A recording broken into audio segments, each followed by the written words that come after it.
3D boxing here with El Relampago, Omar Juarez. You know you're in Brownsville when that face is plastered everywhere. First off, congratulations on the win. And what's it like being a celebrity here? I mean, like, you walk around, your face is on posters. What's it like being a celebrity here in the town you grew up in? Bro, I don't consider myself a celebrity, but it's a blessing, man. It really is. All my dreams are coming true, slowly becoming reality, and we're just taking it one fight at a time, man. It's a blessing. So you had your first co-main event. What's it like having your name in the limelight, right? As the co-main event? What was that like? One of my dreams come true. Just one of those steps in that ladder of success, bro. But hopefully very soon we'll have our first main event. I only have 11 fights, so we are taking it very slow, but so far my career's, everything's perfect. We're ready to go, man. Staying active. Your last fight this past week on Fox, I thought it was really impressive. You showed us another gear. You fought really well on the inside. You slip shots really well, and your body work was tremendous. First, how would you grade your performance? And then what did you think of your opponent? I finally watched my fight, and honestly, they were for myself. You know, I like to watch my fights, and I like to look at all the stuff I could have done better. You know, what all my mistakes I could have corrected. So I give myself maybe a 7, 8 out of 10. I feel like I did way better than my previous fights, but there's still a lot of work to do. There's still a lot of work to do defensively, offensively, footwork, foot placement wise. There's a lot of stuff. Just small things, but I give myself an 8 out of 10. The fighting on the inside, is that something we can expect to see more of, or was that something you just ad-libbed against this opponent? That was not what really we expected from you. Is that something we're going to see more of in the future?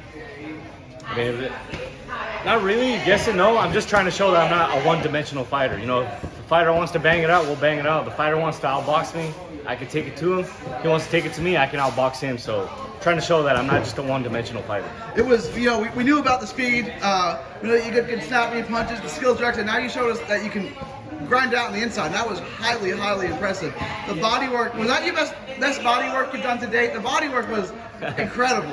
No, I love that punch. I've been saying it since my pro debut. I guess it's just the feeling of getting comfortable in there. You know, now that I'm comfortable, I'm getting more confidence in myself and my abilities with the small gloves.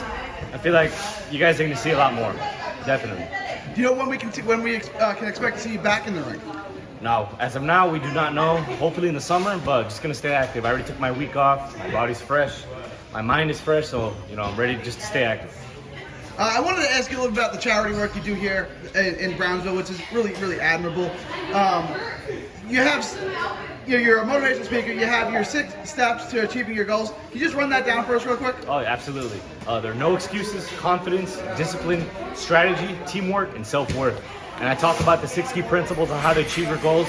I don't go to motivate the kids to go box. You know, it's the toughest and loneliest sport in the world.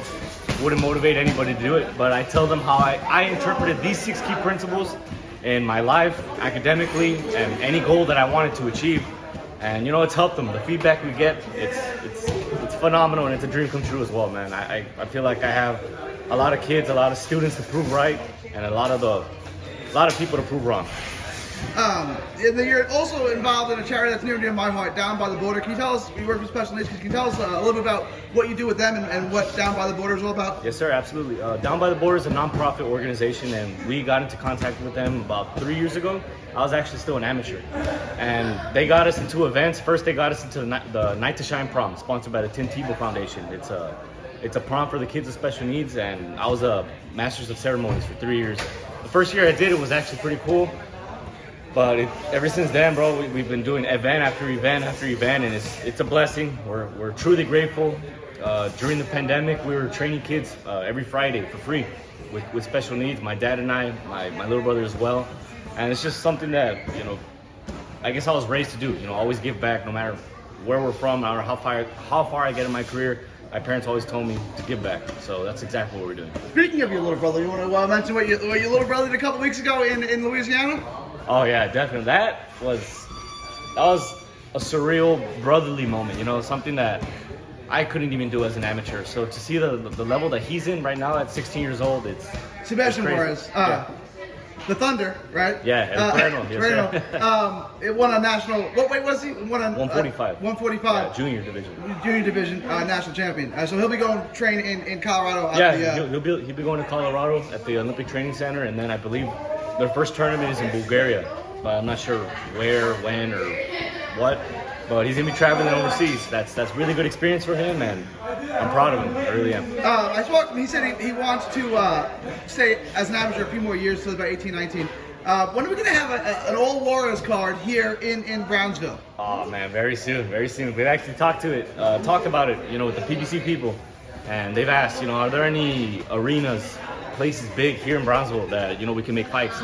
And we told them there's a couple of places, but it's gonna be very soon, very soon. We have brothers not too far away in Westico, about 40 minutes away, who are both world champions. Yeah. When are the Omars Brothers? When are we going to have two brothers from Brownsville, at the other side of the valley? Oh, absolutely. Very soon, very soon. Yeah, the Figueroas are a big inspiration, absolutely. But very soon, man. I'm just trying to take it one fight at a time, not try to rush my career too fast, but just one fight at a time. I want to ask you about the Figueroas because they both got a fight coming up. First, next week on the Andy Ruiz Arreola card, Omar Figueroa fights Abel Ramos. Abel Ramos, yeah, it's gonna be a tough Who do you like in that fight. fight? It's gonna be a tough fight, but I still feel like Omar has a lot in the tank. I still feel like he has a lot to prove, but I'm gonna go with Omar in this one. And then May 15th, does that sound right? I think Brandon Figueroa. Yeah, Brandon's fight. Yeah. Fights Luis Neary. That's gonna be. It's gonna be the fight of the year if nothing else. Who do you got in that fight? I got it with Brandon as well. Brandon's gonna take it to him. He's gonna take the fight to him, and he's gonna pull off the win. But it's not gonna be an easy night for him though. No, it's not gonna be easy. Nah, it's not. But it's gonna be a very, very good fight, and it's gonna show him. I guess the what level he's actually in. He's gonna make some noise.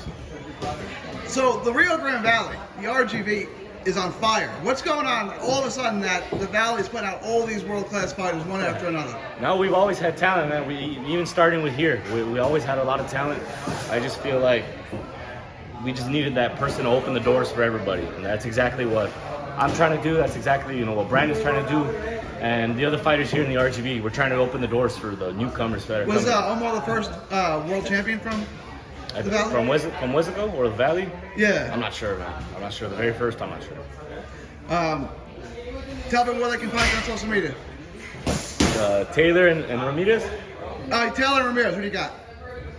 That's your weight class, right? I mean, you're gonna it's my fight. weight They're gonna have class. all the belts after this. Yeah, it's my weight class, but it's just one of those fights where you just want to see what happens. But I'm gonna go with Josh Taylor after watching the Pro Race fight. But if he tries to stay in the inside with Ramirez, I don't think it's gonna go well. So if Taylor wins, does he move up to 147, or does he unify? And if he wins and then vacates, that makes all the belts available. Is that ideally the best situation for you? But that'd be the best situation in my case. But who knows, man? Maybe that is the route that's gonna happen. Maybe he's gonna just give up all the belts. Eventually, one of them's gonna go to me. So we'll see what happens, man.